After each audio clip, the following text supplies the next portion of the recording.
Bienvenido a otro programa de Fe, Ciencia y Verdad. En los programas anteriores te he hablado de algunas de las razones por las cuales muchos estudiantes fracasan en sus estudios universitarios. Te he hablado de que algunos tienen muy mal fundamento porque en el tiempo que tenían que adquirir esos fundamentos en estudios de niveles inferiores, no estudiaron lo suficiente y ahora les es muy difícil seguir adelante. Te hablé también de la pereza intelectual, de que muchos estudiantes no quieren pagar el precio de aprender y aprender conlleva un esfuerzo. Hoy te voy a hablar de una tercera razón y es que muchos estudiantes subestiman sus capacidades intelectuales. Esto puede suceder por varias razones. Algunas veces son estudiantes que vienen de países pobres, de ciudades muy pequeñas o de familias donde no existen muchos intelectuales. O sea, muchos miembros de la familia no han estudiado en las universidades y ellos creen que eso se hereda. O sea, que ellos tampoco tienen la capacidad de hacerlo. Otra razón es que han fracasado anteriormente en sus estudios primarios. O sea, no han sido buenos estudiantes y los profesores y los familiares le han puesto el cartel de brutos o de incapaces intelectuales. Ahora bien, quiero mostrarte algunas anécdotas de hombres de ciencias que en su niñez no tuvieron buenos resultados como estudiantes y sin embargo al final lograron hacer grandes descubrimientos para la ciencia. Voy a comenzar mostrándote uno de los científicos más grandes que ha existido, Isaac Newton. Isaac Newton dicen que no se distinguió como estudiante. Nació en una familia de granjeros. Dice que ya su familia le tenía asegurado su futuro. Newton sería un granjero más en la familia. Otro científico que quiero mencionarte es Louis Pasteur. Se dice que sin los descubrimientos de Louis Pasteur la medicina estaría todavía en la Edad Media. Hemos visto en programas anteriores que descubrió el método de vacunación, inventó el procedimiento de la pasteurización. Sin embargo, Pasteur no fue un estudiante brillante cuando niño. Dice, Louis Pasteur era un estudiante mediocre en química y apenas pasaba las matemáticas.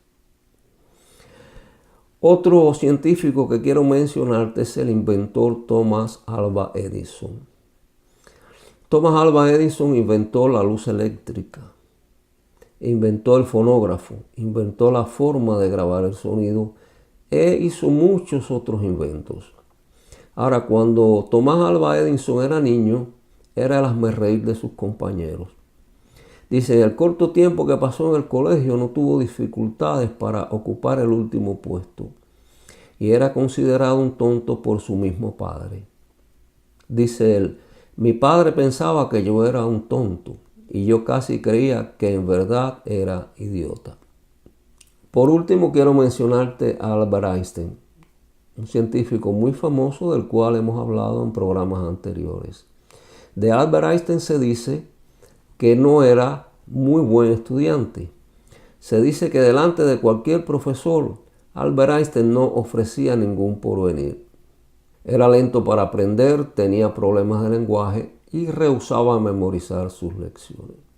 O sea que en la historia se recogen muchas anécdotas de grandes científicos que en su niñez, en su juventud, no fueron buenos estudiantes.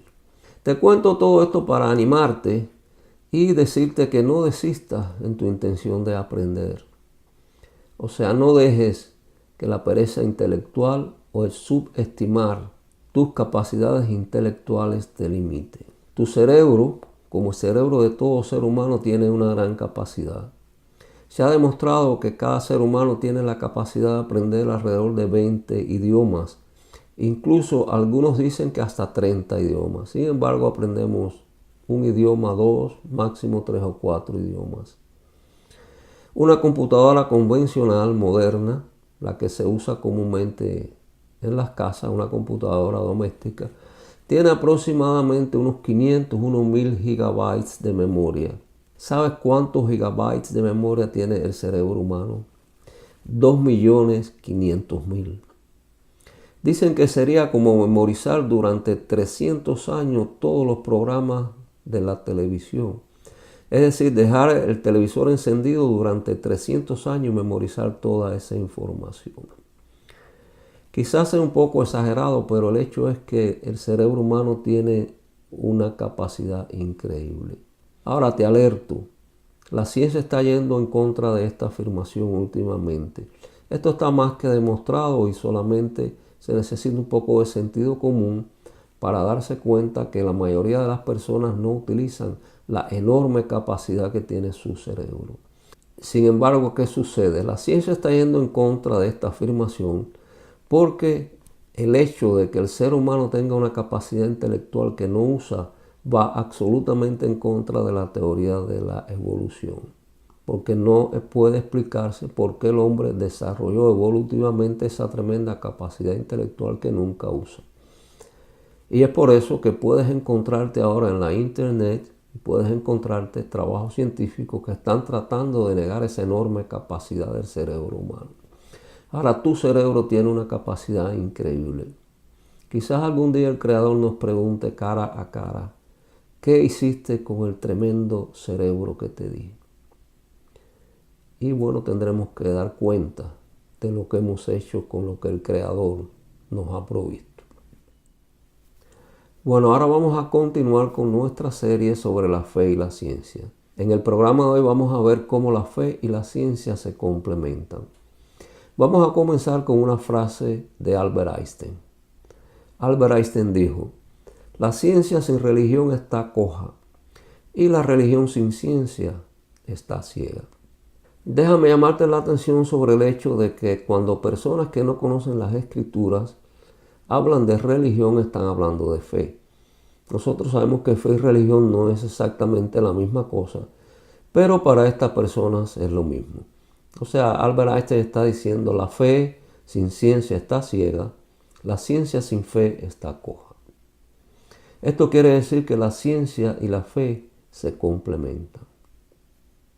Ahora, para entender cómo la fe y la ciencia se complementan, vamos a ver lo que dijo otro científico, el científico Robert Millikan.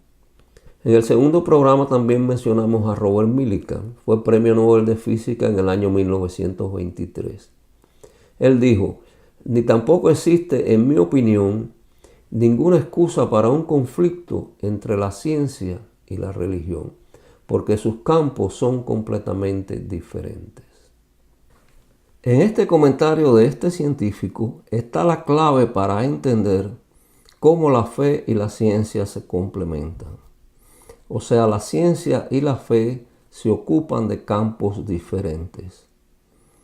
Mediante la ciencia, el hombre descubre y conoce la creación física, el mundo natural. Mediante la fe, el hombre conoce al Creador y la creación espiritual, o sea, el mundo espiritual invisible. Ahora bien, podemos preguntarnos, ¿tiene algún interés el Creador en que el hombre conozca la creación física? Por supuesto que sí. Si vamos al libro de Génesis, vamos a leer en el capítulo 1, versículos 27 y 28. Y creó Dios al hombre a su imagen de Dios lo creó, varón y hembra los creó. Y los bendijo Dios y les dijo, fructificad y multiplicaos, llenad la tierra y sojuzgadla, y señoread en los peces del mar, en las aves de los cielos y en todas las bestias que se mueven sobre la tierra. Dios creó al hombre para que dominara sobre toda la creación física. Sojuzgar quiere decir dominar, y la única forma de dominar la creación es conociéndola. Y la única forma de conocer la creación física es mediante la ciencia. Como hemos visto, Dios dotó al hombre de un cerebro excepcional, con una capacidad de razonar, de almacenar información que ningún otro ser lo tiene en la creación física. O sea, creo que la ciencia es una herramienta que Dios ha puesto a disposición del hombre para que conozca la creación y pueda dominar sobre la creación física. Si vamos al libro de Génesis un poquito más adelante, capítulo 2, versículo 19, Dice, Jehová Dios formó pues de la tierra toda bestia del campo y toda ave de los cielos, y los trajo a Adán para que viese cómo las había de llamar. Y todo lo que Adán llamó a los animales vivientes, ese es su nombre. Podemos considerar que este es uno de los primeros trabajos científicos que Dios le dio al hombre. O sea, poner nombre a cada especie que él hizo en la creación física. Ahora bien, el hombre ha utilizado la ciencia de mala manera, pero ese no era el propósito de Dios. El propósito de Dios es que el hombre, mediante el cerebro que él le proveyó, mediante su inteligencia y estando en comunión con el Creador, pudiera conocer poco a poco toda la creación, que es extraordinariamente compleja, toda la creación física. Ahora hemos visto que el hombre puede adquirir conocimiento de diversas maneras. Mencionamos el conocimiento que se adquiere por prueba y error empíricamente. Mencionamos el conocimiento que se adquiere solamente mediante el pensamiento humano. Y finalmente hablamos del método científico. Ahora vamos a aprender hoy qué cosa es el método científico. El método científico siempre comienza por una observación. O sea, el hombre observa un fenómeno y se hace preguntas para explicarse ese fenómeno. Por ejemplo, para que puedas entender, suponte que aparece una nueva enfermedad en una población, en otro país. Por ejemplo, cuando apareció el SIDA. Y entonces el hombre se pregunta, ¿qué está causando esta nueva enfermedad? ¿Es un virus, es una bacteria, es un hongo, o son los contaminantes ambientales? O sea que de una observación surgen las preguntas. Ahora bien, el hombre da supuestas respuestas a esas preguntas. Y esas supuestas respuestas son las hipótesis. Son las posibles respuestas a las preguntas que la observación ha generado. Ahora, ¿cómo sabemos si esas respuestas son correctas? Mediante el método de experimentación. O sea, por ejemplo, si seguimos hablando del ejemplo de la enfermedad, el hombre experimenta con animales, trata de transmitir esa enfermedad mediante bacterias, virus, o hace estudios en animales exponiéndolos a contaminantes químicos. O sea, esto es solo un ejemplo hipotético. Ahora, después que el hombre ha experimentado, viene la parte final del método científico, que es las conclusiones, que consiste en interpretar los resultados de la experimentación y escoger cuáles son las respuestas correctas. Esto es en resumen lo que se enseña en las escuelas sobre el método científico. Hay muchas más cosas, pero recuerda que estamos haciendo esto de la forma más simplificada posible. O sea, resumiendo, el método científico es aquel por el cual el hombre, después de ver algo, de observar algo, y utilizando la experimentación y el razonamiento humano, llega a verdades científicas sobre el mundo natural.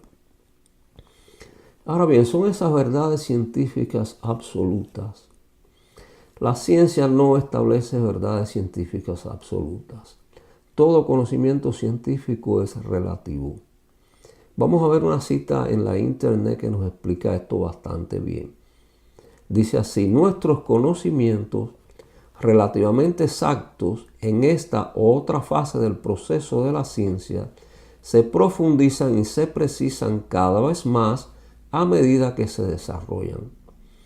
Así, hasta principios del siglo XX el átomo era considerado indivisible, pero después se demostró que también el átomo está integrado por electrones y muchas otras partículas subatómicas.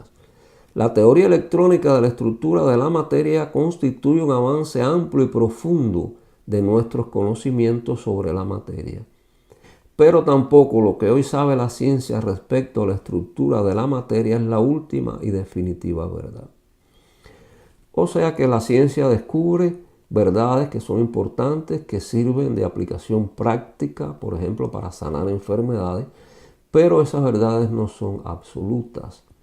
Siempre pongo el ejemplo que ningún médico emplearía hoy los tratamientos que se usaban hace 100 años en medicina, y en ese tiempo eran verdades científicas. Ahora podemos hacernos la otra pregunta. ¿Está interesado Dios en que el hombre lo conozca a Él el Creador, y que conozca también el mundo espiritual, o sea, que conozca su reino, vamos a ir a la palabra de Dios.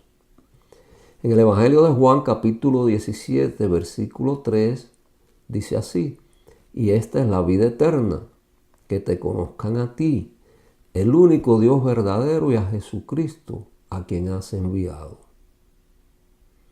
En Hechos, capítulo 1, versículo 3, dice: a quienes también después de haber padecido se presentó vivo con muchas pruebas indubitables, apareciéndoseles durante 40 días y hablándoles acerca del reino de Dios.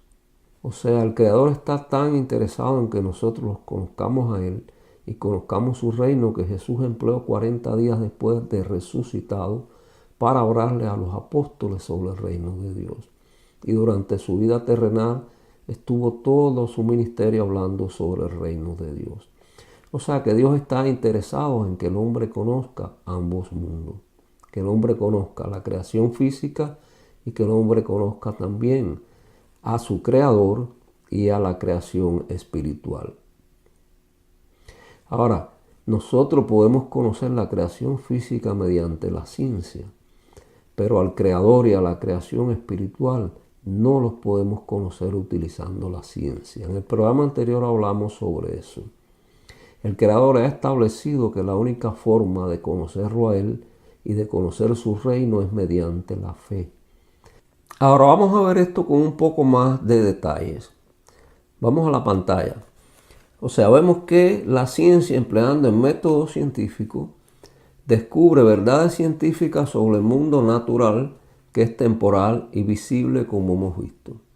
Como el mundo natural es visible, el método científico puede comenzar por la observación. Cuando hablamos de visible, no estamos hablando simplemente del sentido de la vista, estamos hablando de perceptible. Ahora, ¿qué pasa si nosotros tratamos de aplicar el método científico para conocer verdades sobre el mundo sobrenatural que hemos visto que es eterno e invisible? Evidentemente el método científico fracasa absolutamente, porque vamos a tratar de comenzar con la observación y el mundo sobrenatural no es observable. Hemos visto que no es perceptible a los sentidos, ni la ciencia ha inventado ningún aparato capaz de conocer o de detectar el mundo sobrenatural. Entonces, ¿qué sucede? Que tenemos un signo de interrogación porque no vemos nada. Si no vemos nada, no podemos hacernos preguntas, ni mucho menos emplear el método científico. O sea que tenemos que eliminar el método científico. Ahora bien, hemos visto que el mundo sobrenatural y nuestro Creador solo se puede conocer por medio de la fe. Ahora, ¿qué es la fe de acuerdo a la palabra de Dios? En la carta a los Hebreos, capítulo 11, versículo 1, dice así: es pues la fe la certeza de lo que se espera, la convicción de lo que no se ve. O sea, la fe es algo que el Creador le ha provisto al ser humano para que pueda conocerlo a Él y conocer el mundo espiritual. Está claro en la palabra de Dios que la fe viene de Dios y dice que Dios ha dado una medida de fe a cada ser humano. Y esa medida de fe nos la ha dado para que los conozcamos a Él y conozcamos el mundo espiritual. Vamos de nuevo a la pantalla. O sea, como no vemos, nada podemos descubrir. O sea que tenemos dos interrogantes. Estamos en un callejón sin salida. Ahora hay muchas personas en este callejón sin salida. O sea, no han decidido creer y como no creen, no ven. Conozco personas que han leído la Biblia y no la han entendido. ¿Por qué razón? Porque las cosas espirituales solamente se pueden discernir espiritualmente. No se puede aplicar ni el método científico ni el razonamiento humano para conocer a Dios, para conocer el mundo espiritual. La primera carta a los Corintios, capítulo 2, versículo 14 dice: pero el hombre natural no percibe las cosas que son del Espíritu de Dios, porque para él son locura y no las puede entender porque se han de discernir espiritualmente. El hombre natural al cual se refiere Pablo en este versículo es aquel que no ha creído y por lo tanto está muerto espiritualmente. Entonces trata de discernir las cosas del Espíritu de Dios con el único recurso que tiene, el razonamiento humano, y por eso fracasa rotundamente. Entonces, ¿cuál es la forma de salir de este callejón sin salida? Bueno, en el mundo espiritual, para ver algo hay que creerlo primero. Si vamos a la palabra de Dios, en el Evangelio de Juan, capítulo 11, versículo 40, Jesús le dice a Marta, la hermana de Lázaro: no te he dicho que si crees verás la gloria de Dios. Si crees verás la gloria de Dios. O sea, el Señor está estableciendo con esta declaración un principio del reino de Dios. O sea, en el reino de Dios creer viene primero que ver. Una razón fundamental por la cual la ciencia no puede ser aplicada al mundo espiritual. Porque la ciencia comienza con ver. En el mundo espiritual, mediante la fe, creemos y después vemos. Vamos ahora a la pantalla de nuevo.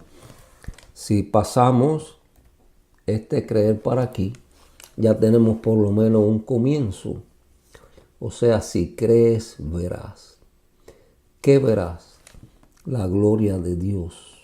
¿Y cómo verás la gloria de Dios? El Señor nuestro Padre prometió en Jeremías 33:3 que si creemos en Él y clamamos a Él, Él nos mostrará cosas grandes y ocultas que no conocemos. Creo que cuando Dios nos está diciendo que Él nos va a mostrar cosas grandes y ocultas, no está hablando de cosas del mundo físico o natural. Está hablando de cosas grandes y ocultas del mundo espiritual, que han estado ocultas para nosotros porque nuestros sentidos espirituales han estado velados y además de eso no lo conocemos a Él.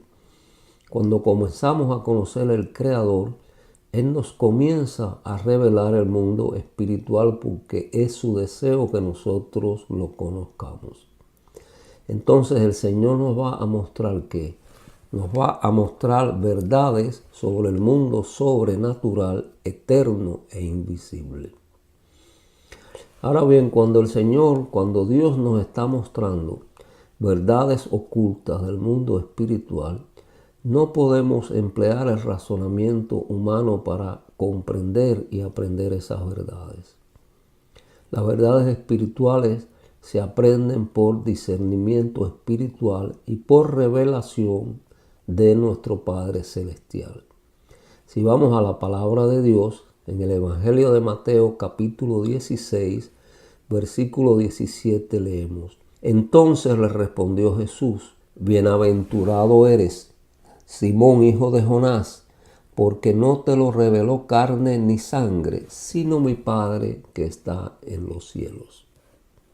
O sea, las cosas espirituales comienzan por creer. Después clamamos al Padre y Él nos las revela. Y entonces comenzamos a verlas, utilizando el discernimiento espiritual. Ahora, esto no solo es aplicable a los inconversos. A veces nosotros mismos, los cristianos que llevamos tiempo conociendo al Señor, encontramos algo que sucede en nuestra vida o encontramos algún pasaje en las Escrituras y nos empecinamos por encontrarle una explicación de acuerdo a nuestro razonamiento. Cuando suceden cosas en nuestras vidas que nosotros no entendemos, o cuando encontramos cosas en las Escrituras que nuestro razonamiento no es capaz de entender, la única vía es clamar al Padre para que Él nos dé la revelación necesaria para entenderlas espiritualmente. Creo que esto que está en la pantalla es de suma importancia. Cada vez que nosotros tengamos un problema o encontremos algo que no podemos entender por el razonamiento humano, clamemos al Padre y Él nos revelará cosas grandes y ocultas que no conocemos. Podemos resumir el programa de hoy diciendo que la ciencia y la fe se complementan. ¿Cómo se complementan la ciencia y la fe? La ciencia es un método que el hombre utiliza para conocer el mundo físico o natural que comienza con ver. Y mediante el razonamiento humano, utilizando el método científico, descubrimos verdades sobre el mundo natural que son relativas y temporales.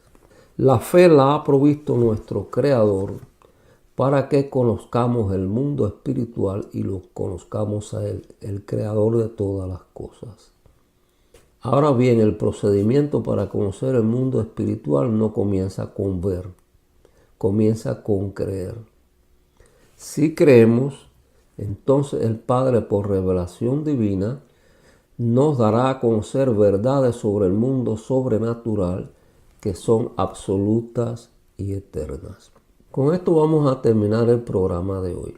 Espero que te haya sido de bendición y que te haya ayudado a comprender cuál es la verdadera relación entre la ciencia y la fe. En el programa siguiente vamos a ver cuál es el trasfondo espiritual de toda esta confusión que hay en el mundo con la ciencia y la fe.